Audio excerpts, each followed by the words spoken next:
Friends, శనగపప్పు కొబ్బరికాయ curry prepare చేసుకుందామండి. ముందుగా శనగపప్పు 2 గంటలు నానబెట్టేసుకుని ఉడకబెట్టేసుకోవాలండి.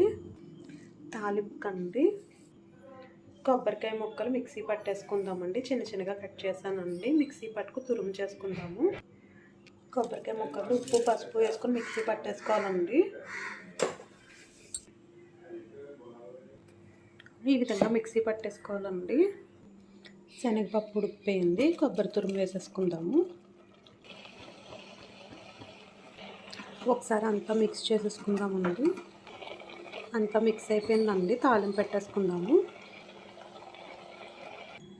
మినపప్పు జీలకర్ర ఆవాలు అండి,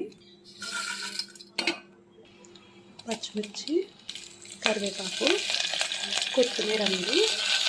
తాలింపు అంతా ఎగిపోయాక ఎండుమిర్చి వేసుకోవాలండి. ఈ తాలింపు మిక్స్ చేసేసుకోవాలి. ఎంతో టేస్టీ అయిన శనగపప్పు